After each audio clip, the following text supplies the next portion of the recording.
Subscribe कीजिए IAS study centre channel को और बेल आइकन को दबा दीजिए झारखंड स्पेशल से रिलेटेड वीडियो पाने के लिए। Good evening. आज की क्लास में हम लोग जो है झारखंड के प्रमुख लोक नृत्य के बारे में पढ़ेंगे। आप लोग जानते हैं कि झारखंड जो है गीत संगीत और नृत्य का भूमि है। यहाँ पे अलग अलग तरह के भिन्न भिन्न प्रकार के जो है नृत्यों का संपादन किया जाता है, उनका जो है प्रस्तुतिकरण किया जाता है। तो वे सारे नृत्य को हम लोग आज की क्लास में देखेंगे। जो भी प्रमुख है उन्हें मैं जो है यहाँ पे बताऊंगा और जो एग्जाम के पॉइंट ऑफ व्यू से प्रमुख है उन्हें मैं यहाँ पे बता दूंगा, और बाद बाकी जो भी बचे हुए रहेंगे उन्हें मैं आप लोगों को पीडीएफ नोट्स में प्रोवाइड कराऊंगा।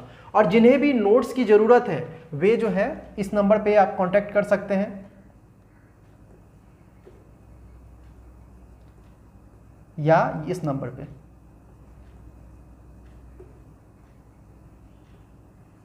इस नंबर पर कांटेक्ट कर आप लोग जो है जेपीएससी का जो पेपर 2 का झारखंड स्पेशल है उसका सारा नोट्स आप लोग पा सकते हैं। वहाँ पे आप लोगों को प्रोवाइड किया जा सकता है, लेकिन आप लोगों को इसके लिए इस नंबर पे कांटेक्ट करना पड़ेगा। तो चलिए आज का क्लास हम लोग स्टार्ट करते हैं। झारखंड के प्रमुख लोक नृत्य। सबसे पहले हम लोग जो है छऊ नृत्य के बारे में देख लेते हैं। इससे जो है प्रश्न बहुत बार बने हैं, इसीलिए हम लोग जो है सबसे पहले इसे ही देखते हैं। तो यह एक प्रमुख क्षेत्रीय नृत्य है। यह जो छऊ नृत्य है यह कैसा नृत्य है? एक क्षेत्रीय नृत्य शैली का है जो झारखंड, पश्चिम बंगाल और उड़ीसा में प्रचलित है। तो यहाँ पे हम लोगों ने देखा कि छऊ नृत्य जो है क्षेत्रीय नृत्य शैली है जो कि कहाँ प्रचलित है? तो झारखंड में, पश्चिम बंगाल में और उड़ीसा में। अब यहाँ पे ये किस जिले में प्रचलित है तो उसे भी हम लोग देख लेते हैं। तो झारखंड में सरायकेला जिला में इसका प्रचलन है। ये जो छऊ नृत्य है सबसे ज़्यादा झारखंड में कहाँ प्रचलित है? तो सरायकेला जिले में प्रचलित है। फिर पश्चिम बंगाल में देखते हैं, पश्चिम बंगाल में पुरुलिया जिला में यह प्रचलित है और उड़ीसा में जो है मयूरभंज जिला में यह प्रचलित है। तो हम लोगों के लिए इम्पॉर्टेंट हो जाता है कि झारखंड के सरायकेला जिले में छऊ नृत्य जो है बहुत ही ज़्यादा प्रचलित है और माना जाता है कि इसका जो उद्भव हुआ है वह भी सरायकेला जिले से ही हुआ है। छऊ नृत्य का जो उद्भव हुआ है वो कहाँ से हुआ है? तो सरायकेला जिले से ही हुआ है। अब इसके बारे में देख लेते हैं कुछ इंपॉर्टेंट फैक्ट कि यह नृत्य जो है वीर रस प्रधान नृत्य है। याद रखिएगा, यह जो छऊ नृत्य है यह कैसा है? तो वीर रस प्रधान नृत्य है, लेकिन श्रृंगार रस की भी इसमें प्रधानता प्रदर्शित होती है। यानी कि यह दोनों तरह का इसमें जो है प्रदर्शन दिखता है। यह जो है वीर रस से भी संबंधित है और साथ ही साथ श्रृंगार रस से भी यह संबंधित है। और इसी आधार पर इसे जो है 2 उपवर्गों में विभाजित किया जाता है। देखते हैं कौन कौन से वे उपवर्ग हैं। तो पहला है छातियार धारा। कहीं कहीं आप लोगों को बुक में हाथियार भी दिखेगा लिखा हुआ या हथियार लिखा हुआ दिखेगा, लेकिन सही जो है छातियार ही है। ठीक है ना? तो पहला इसका जो उपवर्ग है वह है छातियार धारा और इसमें जो है वीर रस के कथाओं पर नृत्य किया जाता है। तो यहाँ से मैं पहले समझा दे रहा हूँ, उसके बाद किस तरह से प्रश्न बनेंगे वो भी मैं बताऊंगा। तो आप लोग यह समझिए कि छऊ नृत्य जो है उसे 2 उपवर्गों में विभाजित किया गया है। पहला क्या है? छातियार धारा, जिसमें क्या होता है? तो वीर रस की जो कथाएं हैं उस पर जो है नृत्य किया जाता है। और दूसरा है कालीभंग धारा, इसमें जो है श्रृंगार रस पर आधारित गीतों पर नृत्य किया जाता है। तो यह आप लोगों के लिए इंपॉर्टेंट हो जाता है कि छऊ नृत्य को कितने उपवर्गों में बांटा गया है? तो 2 उपवर्गों में बांटा गया है। पहला क्या है? छातियार धारा, जिसमें वीर रस पर नृत्य प्रस्तुत किया जाता है, और दूसरा है कालीभंग धारा, जिसमें श्रृंगार रस पर जो है श्रृंगार रस के गीतों पर जो है नृत्य प्रस्तुत किया जाता है। अब इनके यह जो छऊ नृत्य है इसकी प्रमुख विशेषताओं को हम लोग देख लेते हैं कि इसमें क्या विशेषताएं हैं। तो यह जो नृत्य है सबसे पहला पुरुष प्रधान नृत्य है। यह आप लोगों के लिए इंपॉर्टेंट हो जाता है कि छऊ नृत्य जो है कैसा है? पुरुष प्रधान नृत्य है और इसमें जो है रंग बिरंगे मुखौटों का प्रयोग किया जाता है। इसमें जो कलाकार होते हैं वे बहुत सारे रंग बिरंगे मुखौटों का प्रयोग करते हैं और इसी नृत्य में प्राचीन कालीन वेशभूषा का भी प्रयोग किया जाता है। यह जो छऊ नृत्य है उसमें प्राचीन कालीन वेशभूषा का भी प्रयोग किया जा रहा है। ये सब इंपॉर्टेंट लाइन है, इसे आप लोग नोट डाउन कीजिएगा। और सबसे इंपॉर्टेंट स्टार मार्क करके लिखिएगा, बिना संवाद का अभिनय किया जाता है। यह जो छऊ नृत्य है इसमें कोई भी बोलचाल नहीं होता है, बिना संवाद का इसमें अभिनय होता है। तो यह इंपॉर्टेंट हो जाता है। अब यहाँ पे कुछ इंपॉर्टेंट फैक्ट है, इसका विदेश में सर्वप्रथम प्रदर्शन 1938 में सरायकेला के राजकुमार सुधेंद्रु नारायण सिंह द्वारा किया गया। तो यह आप लोगों के लिए बहुत ही इंपॉर्टेंट हो जाता है कि किसके द्वारा विदेश में सबसे पहले इसका प्रदर्शन किया गया। तो सरायकेला के राजकुमार है सुधेंद्रु नारायण सिंह, उन्हीं के द्वारा विदेश में इसका जो है प्रदर्शन सर्वप्रथम किया गया 1938 में। तथा इस नृत्य को जो है राष्ट्रीय शास्त्रीय नृत्य शैली में स्वीकार किया जाने लगा है। यह जो छऊ नृत्य है ना, इसे राष्ट्रीय शास्त्रीय नृत्य शैली में स्वीकार किया जाता है। अब झारखंड में के, याद रखिएगा, झारखंड के खूंटी जिले में इसकी एक विशेष शैली का विकास हुआ है, जिसका नाम क्या है, सिंगवा छऊ। ठीक ना, यह छऊ नृत्य का ही एक भाग है जो कहाँ पे विकसित हुआ है, खूंटी जिले में। झारखंड के खूंटी जिले में इसी नृत्य शैली की एक विशेष शैली का विकास हुआ है, जिसका क्या नाम है, सिंगवा छऊ। और वर्ष 2010 में छऊ नृत्य को जो है यूनेस्को द्वारा विरासत नृत्य में शामिल किया गया है। यह भी आप लोगों के लिए बहुत ही इंपॉर्टेंट है। वर्ष 1941 में 1941 में महात्मा गांधी, हमारे जो राष्ट्रपिता है महात्मा गांधी, उनके समक्ष जो है इस नृत्य को प्रस्तुत किया गया था। कब, तो 1941 में प्रस्तुत किया गया था। अब यह जो छऊ नृत्य है, इसके कुछ कलाकार ऐसे हैं जिन्हें जो है पद्मश्री सम्मान से सम्मानित किया गया है। तो देख लेते हैं कौन कौन से कलाकार हैं जिन्हें जो है पद्मश्री सम्मान से सम्मानित किया गया है। वो छऊ कलाकार हैं उनके बारे में हम लोग देख लेते हैं। तो पहला है सुधेंद्रु नारायण सिंह, ये जो राजकुमार थे सरायकेला के, उन्हें भी जो है पद्मश्री से सम्मानित किया गया है। दूसरा है केदारनाथ साहू, फिर श्यामा चरणपति, फिर मंगला चरणपति, फिर मकरध्वज दरोगा, पंडित गोपाल प्रसाद द्विवेदी और गुरु शशधर आचार्य। ये सारे लोग जो हैं जिन्हें जो है छऊ नृत्य में पद्मश्री सम्मान से सम्मानित किया गया है। और ये सारे जो है किससे रिलेटेड है, तो छऊ नृत्य से रिलेटेड है, उनके कलाकार हैं। और ये जो गुरु शशधर आचार्य हैं, इन्हें 2020 में जो है पद्मश्री सम्मान से सम्मानित किया गया है राष्ट्रपति द्वारा। तो यह आप लोगों के लिए करंट से रिलेटेड हो जा रहा है, क्योंकि अभी तुरंत हाल ही में गुरु शशधर आचार्य को जो है राष्ट्रपति द्वारा पद्मश्री सम्मान से सम्मानित किया गया, और यह जो है एक छऊ कलाकार है।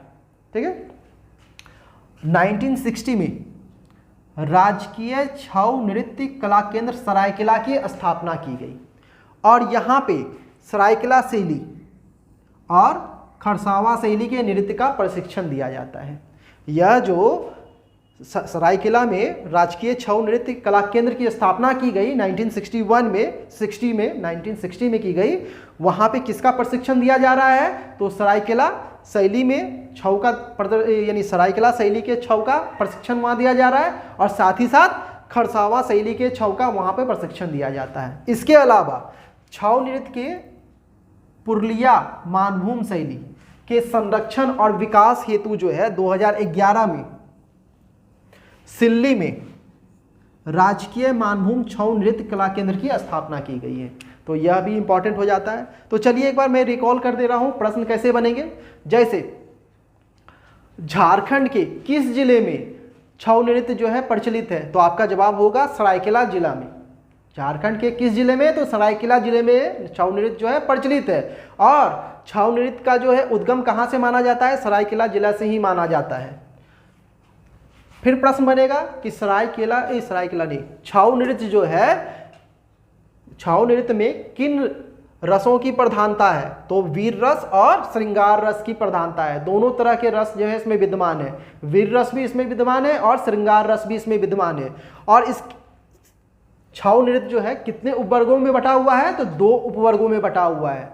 कौन कौन सा, तो छातियार धारा और कालीभंग धारा। तो यहाँ पे प्रश्न बनेगा कि निम्न में से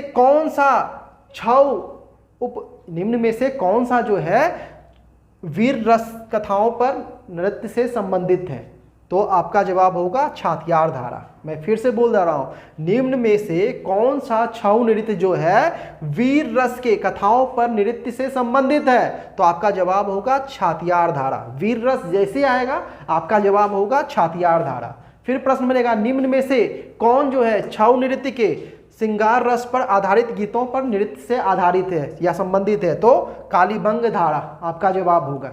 ठीक है, तो यहां पर बस यही याद रखिए कि छातियार धारा किससे रिलेटेड है, वीर रस से रिलेटेड है, और कालीभंग धारा किससे रिलेटेड है, तो श्रृंगार रस से रिलेटेड है। यह दो नाम आप लोग पूरी तरह रट जाएं। ठीक है, जैसे ही प्रश्न बनेगा निम्न में से कौन जो है वीर रस से संबंधित है, तो छातियार धारा, निम्न में से कौन जो है श्रृंगार रस से संबंधित है, तो कालीभंग धारा आपका जवाब होना चाहिए। ठीक ना, और ये मैंने विशेषताएं बता ही दी। तो यहाँ पे एक प्रश्न किस तरह बनेगा, निम्न में से कौन सा नृत्य जो है प्राचीन कालीन वेशभूषा का प्रयोग किया जाता है, किस नृत्य में। प्रश्न बनेगा निम्न में से किस नृत्य में प्राचीन कालीन वेशभूषा का प्रयोग किया जाता है, तो आपका जवाब होगा छऊ नृत्य। निम्न में से किस नृत्य में रंग बिरंगे मुखौटा का प्रयोग किया जाता है, तो छऊ नृत्य। और सबसे इंपॉर्टेंट प्रश्न जो बनेगा, निम्न में से किस नृत्य में बिना संवाद का अभिनय किया जाता है। फिर दोहरा रहा हूं, निम्न में से कौन से नृत्य में बिना संवाद का अभिनय किया जाता है। VVI question, very important question है। तो आपका जवाब होगा छऊ नृत्य। इसमें जो है बिना संवाद का अभिनय किया जाता है, और यह एक पुरुष प्रधान नृत्य है, मैंने बता ही दिया। इससे प्रश्न नहीं बनेगा क्योंकि बहुत सारे ऐसे नृत्य हैं जो पुरुष प्रधान हैं। अब प्रश्न यहां पे इस तरह बनेगा कि छऊ नृत्य का विदेश में सर्वप्रथम प्रदर्शन निम्न में से किसके द्वारा किया गया, तो आपका जवाब होगा सुधेंद्र नारायण सिंह। कब किया गया, तो 1938 में किया गया। ये कहां के रहने वाले थे, सरायकेला के राजकुमार थे ये। ठीक है, फिर प्रश्न बनेगा झारखंड के खूंटी जिले में छऊ नृत्य के एक विशेष शैली का विकास हुआ है, निम्न में से वह कौन है। 4 ऑप्शन रहेगा, तो आपका जवाब होगा सिंगवा छऊ। सिंगवा छऊ जो है खूंटी जिले के एक विशेष, खूंटी जिले में छऊ नृत्य की एक विशेष शैली है। खूंटी जिले में जो है छऊ नृत्य की एक विशेष शैली है, प्रचलित है, जिसे क्या कहा जा रहा है, सिंगवा छऊ कहा जा रहा है। तो यह आप लोगों के लिए इंपॉर्टेंट है। फिर प्रश्न बनेगा यूनेस्को द्वारा छऊ नृत्य को विरासत नृत्य कब घोषित किया गया, तो कब घोषित किया गया है, 2010 में घोषित किया गया है। या निम्न में से किस नृत्य को जो है यूनेस्को द्वारा विरासत नृत्य घोषित किया गया है, तो किसे किया गया है, छऊ नृत्य को किया गया है। याद रखिएगा, यूनेस्को द्वारा जो है छऊ नृत्य को 2010 में विरासत नृत्य घोषित किया गया है, बहुत ही इंपॉर्टेंट है। फिर प्रश्न यहाँ पे देखिए, प्रश्न तो नहीं बनता है, नॉलेज के लिए, कि जब महात्मा गांधी रांची आए हुए थे 1941 में, तभी इनके समक्ष जो है यह नृत्य प्रस्तुत किया गया था, छऊ नृत्य। यानी कि याद रखिए 1941 में महात्मा गांधी, हमारे जो राष्ट्रपिता है महात्मा गांधी, उनके समक्ष छऊ नृत्य का प्रदर्शन किया गया था। कब, तो 1941 में। अब यहाँ पे देखिए पद्मश्री कुछ लोगों को मिला है, छऊ नृत्य के जो कलाकार हैं उन्हें क्या मिला है, पद्मश्री सम्मान से सम्मानित किया गया है। उनका मैंने नाम दे दिया है यहाँ पे। इससे प्रश्न बन सकता है निम्न में से किन्हें जो है, निम्न में से कौन से जो है वह छऊ कलाकार हैं जिन्हें पद्मश्री से सम्मानित किया गया है। और ऑप्शन रहेगा जिसमें से एक ऑप्शन, ये 7 नाम में से एक रहेगा, वही आपका जवाब होगा। या तो सुधेंद्र नारायण सिंह, केदारनाथ साहू, श्याम चरण पति, मंगला चरण पति, मकर ध्वज दरोगा, पंडित गोपाल प्रसाद द्विवेदी और गुरु शशधर आचार्य। ये 6 में से 7 में से कोई एक नाम होगा, वह आपका जवाब होगा कि इन्हें जो है पद्मश्री सम्मान से सम्मानित किया गया है, और यह जो है छऊ कलाकार है। फिर यहाँ पे देखिए यह भी इंपॉर्टेंट है कि राजकीय छऊ नृत्य कला केंद्र झारखंड के किस जिले में स्थापित है, तो जवाब होगा सरायकेला। इसकी स्थापना कब की गई, तो 1960 में की गई। और यहाँ पे जो है किसका प्रशिक्षण दिया जाता है, यह प्रश्न बन सकता है कि राजकीय छऊ नृत्य कला केंद्र सरायकेला में किस नृत्य का प्रशिक्षण दिया जाता है, तो सरायकेला शैली के छऊ नृत्य का प्रशिक्षण दिया जाता है, और खड़सावा शैली के छऊ नृत्य का प्रशिक्षण यहाँ पे दिया जाता है। फिर प्रश्न बन सकता है कि राजकीय मानभूम छऊ नृत्य कला केंद्र झारखंड के किस क्षेत्र में अवस्थित है, तो झारखंड के सिल्ली में अवस्थित है। और यहाँ पर जो है यह किसके संरक्षण के लिए स्थापित किया गया है, तो पुरुलिया मानभूम शैली के संरक्षण के लिए इसे स्थापित किया गया है। कब किया गया है, तो 2011 में स्थापित किया गया है। तो छऊ नृत्य से संबंधित इतने ही प्रश्न बन सकते हैं, इससे एक्स्ट्रा और कुछ भी नहीं है। मैंने छऊ नृत्य से संबंधित जितने भी प्रश्न थे सभी को एक ही जगह कलेक्ट किया है। तो इसे आप लोग जो है स्क्रीनशॉट लें, आगे बढ़ेंगे फिर हम लोग। अब आगे बढ़ते हैं हम लोग, देखते हैं दूसरे नंबर पर पाइका नृत्य। और यह जो नृत्य है पुरुष प्रधान नृत्य है, याद रखिएगा। यह जो पाइका नृत्य है यह भी क्या है, पुरुष प्रधान नृत्य है। यह नृत्य वीर रस पर आधारित नृत्य है। तो यहाँ पर यह जो पाइका नृत्य है बस वीर रस पर आधारित है। मैंने इससे पहले जो बताया था वो वीर रस और श्रृंगार रस दोनों पर था छऊ नृत्य, जबकि पाइका नृत्य क्या है, वीर रस पर आधारित नृत्य है, सिर्फ वीर रस में बता रहा हूँ। तथा इसमें सैनिक वेशभूषा में धारण कर नृत्य किया जाता है। यानी कि पाइका नृत्य क्या है, वीर रस से संबंधित नृत्य है, और इसमें जो है कलाकार क्या करेंगे, सैनिक वेशभूषा धारण कर नृत्य प्रस्तुत करेंगे। पाइका नृत्य में जो है ना, जो भी कलाकार है वह किसका वेशभूषा धारण कर रहे हैं, सैनिक का वेशभूषा धारण कर रहे हैं। तो यहाँ से प्रश्न बनेगा, निम्न में से कौन सा नृत्य है जिसमें कलाकार सैनिक वेशभूषा धारण करके नृत्य प्रस्तुत करते हैं? तो जवाब होगा पाइका नृत्य। इस नृत्य में नर्तक जो है रंग बिरंगी झिलमिलाती कलगी लगी या मोड़ पंख लगी पगड़ी बांधते हैं। तो इससे भी प्रश्न बनता है, निम्न में से कौन से नृत्य में जो है कलाकार या नर्तक जो है रंग बिरंगी झिलमिलाती कलगी या मोड़ पंख लगी पगड़ी बांधते हैं? तो आपका जवाब होगा पाइका नृत्य। और यह नृत्य पद के साथ, इसमें जो है नृत्य भी होता है और साथ ही साथ जो है मार्शल आर्ट तकनीक का भी संयोजन होता है। यानी यह जो पाइका नृत्य है इसमें नृत्य का तो प्रदर्शन होता ही है, साथ ही साथ मार्शल आर्ट तकनीक का भी प्रयोग किया जाता है।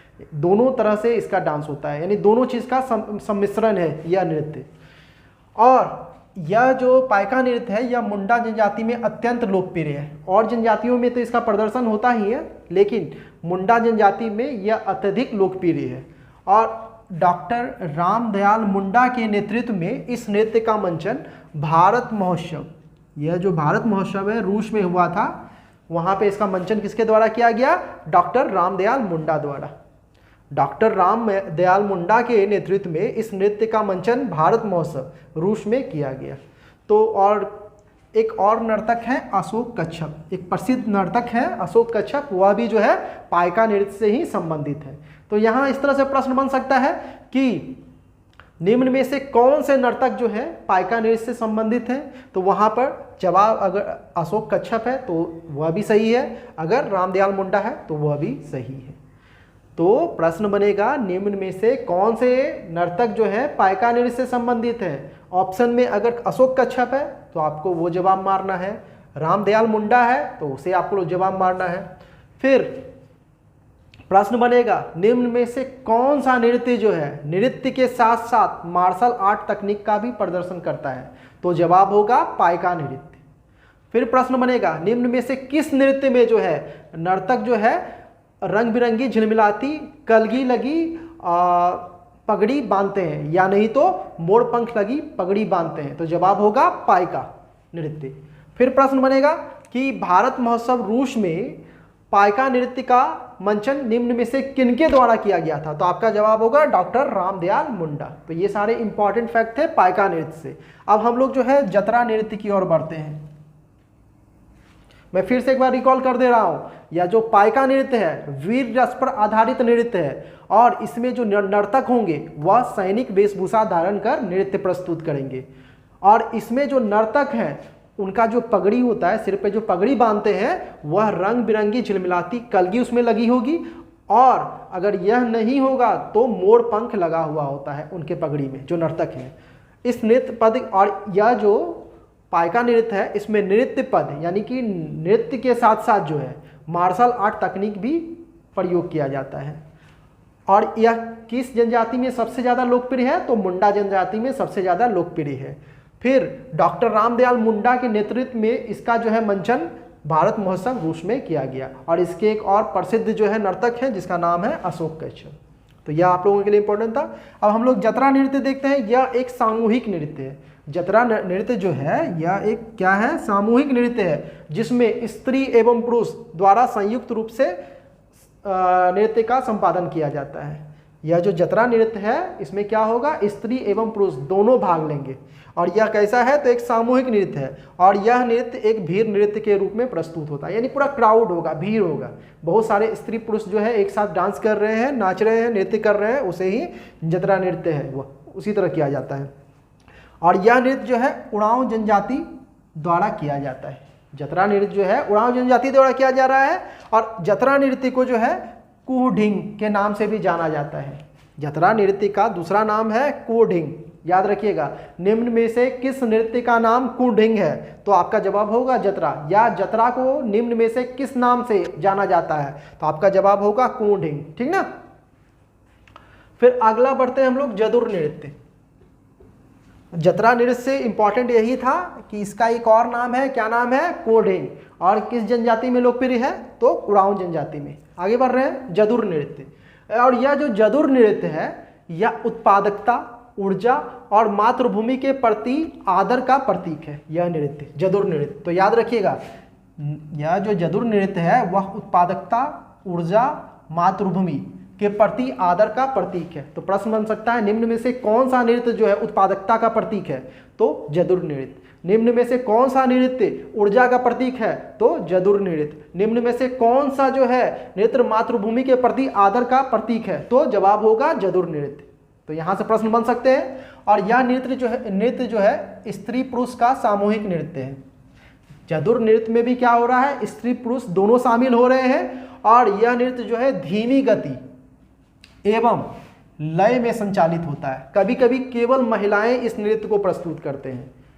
बहुत सारे बुकों में आप लोगों को मिलेगा कि जदुर नृत्य जो है केवल महिलाओं द्वारा प्रस्तुत किया जाता है, लेकिन वैसा नहीं है। यह जो है स्त्री पुरुष दोनों द्वारा प्रस्तुत किया जाता है, लेकिन कभी कभी कंडीशन होता है कि केवल महिलाएं भी इसे प्रस्तुत करती हैं। यह नृत्य सिंगबोंगा पर्व अब कब स्टार्ट होता है देख लेते हैं। तो यह जो जदुर नृत्य है यह सिंगबोंगा पर्व यानी कि फागुन के बाद प्रारंभ होता है। फागुन के बाद प्रारंभ होकर सरहुल पर्व यानी कि चैत माह तक चलता है।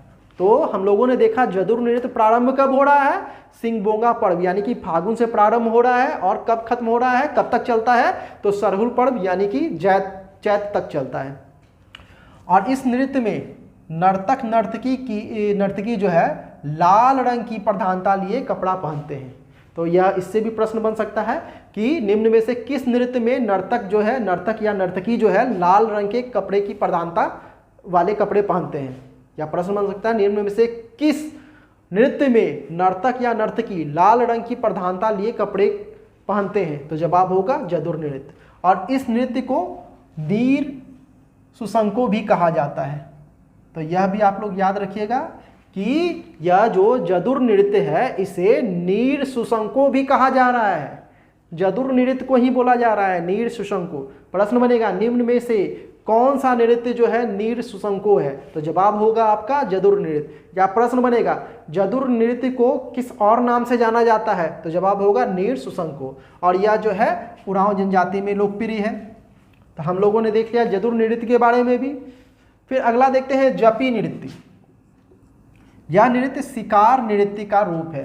तो यह बहुत ही इंपॉर्टेंट हो जाता है। निम्न में से कौन सा नृत्य जो है शिकार नृत्य है, तो जवाब होगा जपी नृत्य। निम्न में से कौन सा नृत्य जो है एक शिकार नृत्य है, तो जवाब है जपी नृत्य, जो सरहुल पर्व के पश्चात आरंभ होता है तथा आषाढ़ी पर्व के आरंभ होने तक चलता है। यह जो जपी नृत्य है सरहुल पर्व के पश्चात यानी सरहुल पर्व खत्म हो गया उसके बाद यह आरंभ होगा और आषाढ़ी पर्व के आरंभ होने तक चलेगा यह। तो जपी नृत्य के बारे में यही इंपॉर्टेंट था कि यह कैसा नृत्य है, तो शिकार नृत्य है। याद रखिएगा जपी नृत्य एक शिकार नृत्य है, बहुत ही इंपॉर्टेंट हो जाता है। फिर अगला चलते हैं कड़मा नृत्य। इसे लहुसा नृत्य भी कहा जाता है। कड़मा नृत्य को लहुसा नृत्य कहा जा रहा है। प्रश्न बनेगा निम्न में से किसे लहुसा नृत्य कहा जाता है, तो जवाब होगा कड़मा नृत्य। या कड़मा नृत्य को किस और नाम से जाना जाता है, तो जवाब होगा लहुसा नृत्य। इस नृत्य में 8 पुरुष एवं 8 स्त्री भाग लेते हैं। तो इससे भी प्रश्न बन सकता है कि निम्न में से किस नृत्य में 8 पुरुष एवं 8 स्त्रियां भाग लेती है, तो जवाब होगा कड़मा नृत्य। और यह नृत्य जो है यह वर्षा ऋतु का नृत्य है। कर्मा नृत्य जो है वर्षा ऋतु का नृत्य है जो आषाढ़ी पर्व के पश्चात आरंभ होता है तथा सोहराय पर्व के आरंभ तक चलता है। ठीक है ना, कर्मा नृत्य। इस नृत्य का सबसे प्रधान अवसर कर्मा पर्व है, यानी कि यह मेनली कब नृत्य किया जाएगा, कर्मा पर्व पर नृत्य किया जाएगा। यानी कि पर्व का भी नाम कर्मा पर्व है और नृत्य का भी नाम कर्मा नृत्य है। कर्मा पर्व पे मेनली कर्मा नृत्य किया जाता है। इस नृत्य के दौरान लहुसा गीत गाया जाता है। अभी तुरंत मैंने बताया कि कर्मा नृत्य जो है इसे किस नाम से जाना जाता है, लहुसा नृत्य के नाम से जाना जाता है, लहुसा नृत्य। और इस नृत्य में लहुसा गीत गाया जाता है। अगर पूछेगा कि निम्न में से किस नृत्य में लहुसा गीत गाया जाता है तो आपको याद नहीं रहेगा कि अरे कर्मा नृत्य को जो है लहुसा नृत्य कहा जाता है, तो जवाब क्या होगा, कर्मा नृत्य। इस नृत्य के दो प्रकार हैं, यह आप लोगों के लिए बहुत ही इंपॉर्टेंट हो जाता है। यह जो कर्मा नृत्य है इसके दो प्रकार हैं, कौन कौन है, खेमटा और झिंसारी। कर्मा नृत्य के दो प्रकार हैं, पहला है खेमटा और दूसरा है झिंसारी। तो याद रखिएगा, प्रश्न बनेगा खेमटा किसका प्रकार है, खेमटा निम्न में से किस नृत्य का एक प्रकार है, तो कर्मा नृत्य। झिंसारी किसका एक प्रकार है या किस नृत्य का एक प्रकार है, तो कर्मा नृत्य। तो आप लोग इसे स्क्रीनशॉट लें, यही इंपॉर्टेंट फैक्ट थे। जितने भी यहाँ पे नृत्य थे उससे इंपॉर्टेंट सारे इंपॉर्टेंट फैक्ट को मैंने बता दिया, आप लोग इसे नोट डाउन करें। आगे बढ़ते हैं, अब हम लोग देखते हैं अगला नृत्य 7वें नंबर पे जोगो नृत्य। यह जो है हो जनजाति में लोकप्रिय है। यह नृत्य कार्तिक महीने में सोहराय पर्व के बाद आरंभ होता है। याद रखिएगा, सोहराय पर्व के बाद आरंभ होकर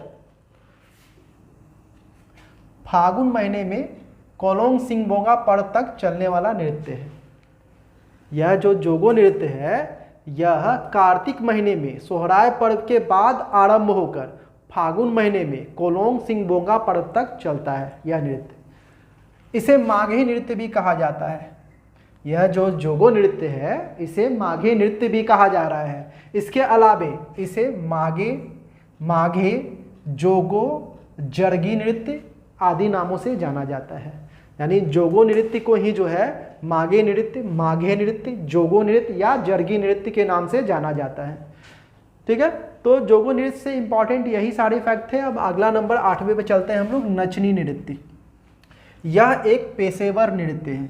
यह जो नचनी नृत्य है ना, यह एक पेशेवर नृत्य है जिसमें महिला नर्तकी, याद रखिएगा महिला नर्तकी को नचनी, मैं बोल रहा हूं महिला नर्तकी को नचनी कहा जाता है, एवं जो पुरुष नर्तक होंगे उसे रसिक कहा जाता है। ठीक है, तो नचनी नृत्य जो है एक पेशेवर नृत्य है जिसमें महिला नर्तकी को नचनी कहा जा रहा है और पुरुष नर्तक को जो है रसिक कहा जा रहा है, यह याद रखिएगा। और कार्तिक पूर्णिमा इस नृत्य का सर्वप्रमुख अवसर है। यानी कि यह जो नचनी नृत्य है इसका जो प्रस्तुतिकरण है कब किया जा रहा है, कार्तिक पूर्णिमा के दिन किया जा रहा है। यानी सबसे अच्छा अवसर, सबसे जो है प्रमुख अवसर कौन है नचनी नृत्य के लिए, कार्तिक पूर्णिमा का समय। तो यहाँ से इस तरह प्रश्न बन सकते हैं कि निम्न में से कौन सा नृत्य जो है एक पेशेवर नृत्य है, तो आपका जवाब होगा नचनी नृत्य। प्रश्न बन सकता है नचनी नृत्य में महिला नर्तकी को किस नाम से जाना जाता है, ऑप्शन में आपको नचनी रहेगा तो नचनी टिक मारना है, यही सही जवाब होगा। फिर प्रश्न बनेगा नचनी नृत्य में पुरुष नर्तक को निम्न में से किस नाम से जाना जाता है, तो आपका जवाब होगा रसिक। फिर प्रश्न बनेगा नचनी नृत्य का सर्वप्रमुख अवसर, नचनी नृत्य प्रस्तुत करने का सर्वप्रमुख अवसर निम्न में से कब का है, तो कार्तिक पूर्णिमा का है। यानी कि नचनी नृत्य का सर्वप्रमुख अवसर कौन सा है, कार्तिक पूर्णिमा, तभी यह जो है प्रस्तुत किया जाता है। अगला हम लोग बढ़ते हैं 9वें नंबर पे नटुआ नृत्य। और नटुआ नृत्य जो है एक पुरुष प्रधान नृत्य है। याद रखिएगा नटुआ नृत्य भी क्या है, एक पुरुष प्रधान नृत्य है और यह जो है पंच परगना क्षेत्र का लोक नृत्य है। नटुआ नृत्य जो है पंच परगना क्षेत्र का प्रसिद्ध लोक नृत्य है। याद रखिएगा कहाँ का प्रसिद्ध लोक नृत्य है, पंच परगना क्षेत्र का। निम्न में से कौन सा पंच परगना क्षेत्र का प्रसिद्ध लोक नृत्य है, तो जवाब होगा आपका नटुआ नृत्य। पुरुषों द्वारा स्त्री वेश धारण करके नृत्य किया जाता है। यह एक यूनिक नृत्य है नटुआ नृत्य। इसमें क्या होता है, जो भी पुरुष होते हैं नर्तक वह जो है महिलाओं का वेश धारण करते हैं और नृत्य करते हैं। और पंच परगना क्षेत्र में नर्तकों द्वारा जो है एक पगड़ी पहना जाता है जिसे कलगा कहा जाता है, कालगा कहा जाता है। याद रखिएगा, नटवा नृत्य में पंच परगना क्षेत्र में जो नर्तकों द्वारा पगड़ी पहना जाता है, सिर के ऊपर जो पगड़ी पहना जाता है, उसे पंच परगना क्षेत्र में कालगा कहा जाता है। कालगा पगड़ी को कहा जा रहा है। अब हम लोग 10वें नंबर पर देखते हैं अग्नि नृत्य को। यह एक धार्मिक नृत्य है। यह जो अग्नि नृत्य है यह एक धार्मिक नृत्य है और यह जो है मंडा या विपु पूजा के अवसर पर किया जाता है। मंडा या विपु पूजा के अवसर पर किया जा रहा है। कौन सा? तो अग्नि नृत्य। यह कैसा नृत्य है? तो धार्मिक नृत्य है और इस नृत्य द्वारा सील की पूजा की जाती है। तो यहाँ पे इंपॉर्टेंट प्रश्न बन रहा है कि निम्न में से कौन सा नृत्य जो है धार्मिक नृत्य है? तो जवाब होगा आपका अग्नि नृत्य। प्रश्न बनेगा अग्नि नृत्य का जो है मंचन कब किया जाता है या किसके अवसर पर किया जाता है? तो जवाब होगा मंडा या विपु पूजा के अवसर पर। प्रश्न बनेगा निम्न में से किस नृत्य में सील की पूजा की जाती है? तो जवाब होगा आपका अग्नि नृत्य। फिर अगला देखते हैं हम लोग कड़िया झूमर नृत्य। यह जो है एक स्त्री प्रधान नृत्य है, बहुत ही इंपॉर्टेंट हो जाता है। कड़िया झूमर नृत्य जो है एक स्त्री प्रधान नृत्य है जो कि एक समूह नृत्य है, यानी कि बहुत सारे महिलाएं होंगी और मिलकर जो है यह नृत्य करेगी, कड़िया झूमर नृत्य। इसीलिए इसे क्या बोला जा रहा है? समूह नृत्य, यानी पूरा क्राउड होगा, बहुत सारी महिलाएं जो है मिलकर इस नृत्य को करेगी। तो यहाँ पे प्रश्न बन सकता है निम्न में से कौन सा नृत्य जो है स्त्री प्रधान नृत्य है? तो जवाब होगा आपका कड़िया झूमर नृत्य। मैं फिर से दोहरा दे रहा हूँ, यह जो कड़िया झूमर नृत्य है यह एक स्त्री प्रधान नृत्य है। बहुत ही इंपॉर्टेंट क्वेश्चन VVI करके आप लोग लिखिएगा कि कड़िया झूमर नृत्य जो है एक स्त्री प्रधान नृत्य है। अब इसी तरह एक इंपॉर्टेंट यहाँ पे और है, 12वें नंबर पे हम लोग देख रहे हैं कठोरवा नृत्य। यह एक पुरुष प्रधान नृत्य है। याद रखिएगा, जैसे कि कड़िया झूमर नृत्य क्या था? स्त्री प्रधान था, उसी तरह कठोरवा नृत्य जो है पुरुष प्रधान नृत्य है। इंपॉर्टेंट हो जाता है VVI, यह भी आप लोगों के लिए है कि यह जो कठोरवा नृत्य है क्या है? पुरुष प्रधान नृत्य है और इसमें मुखौटों का प्रयोग किया जाता है। पुरुष नर्तकों द्वारा जो है मुखौटों का प्रयोग किया जाता है। किस नृत्य में? कठोरवा नृत्य में। प्रश्न बनेगा निम्न में से कौन सा नृत्य जो है पुरुषों द्वारा मुखौटे पहनकर किया जाता है? तो जवाब होगा कठोरवा नृत्य। ठीक है, अगला हम लोग 13वें नंबर पे देखते हैं गौंग नृत्य या मगाह नृत्य। दोनों नाम याद रखिएगा, दोनों अलग अलग है। गौंग नृत्य या गौंग नृत्य तथा में बोला हूँ, दोनों अलग अलग नृत्य है। मगाह नृत्य, और यह दोनों नृत्य जो है ना हो जनजाति का है। हो जनजाति का यह नृत्य है, गौंग नृत्य और मगाह नृत्य दोनों जो है किसका है? हो जनजाति से संबंधित है। अगला है लांगड़े नृत्य। यह संथाली जनजाति का लोक नृत्य है। लांगड़े नृत्य जो है किस जनजाति द्वारा किया जाता है? संथाली जनजाति द्वारा किया जाता है। अगला है 15वें नंबर पे बाहा नृत्य। यह भी जो है संथाली जनजाति द्वारा बाहा पर्व के समय किया जाता है। यह नृत्य भी किसका है? तो संथाली जनजाति का है। कब किया जाता है? तो बाहा पर्व के अवसर पर किया जा रहा है। नाम से ही पता चल रहा है बाहा नृत्य।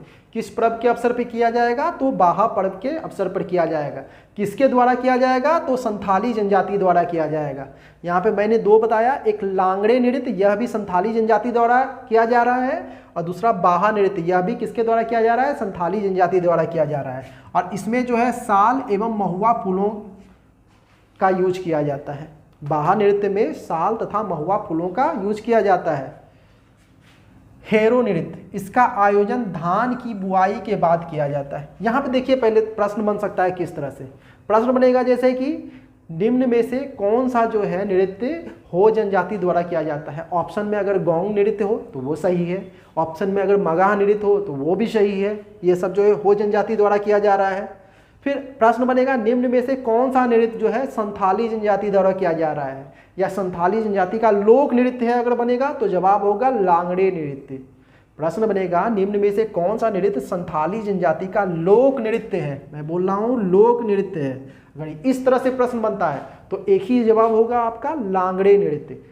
अगर प्रश्न बनता है कि संथाली जनजाति निम्न में से कौन सा नृत्य जो है संथाली जनजाति से संबंधित है? तो वहाँ पे अगर लांगड़े नृत्य हो तब भी सही है और बाहा नृत्य हो तब भी सही है। लेकिन अगर लोक नृत्य जोड़ दें तो आपका जवाब हो जाएगा लांगड़े नृत्य। ठीक ना।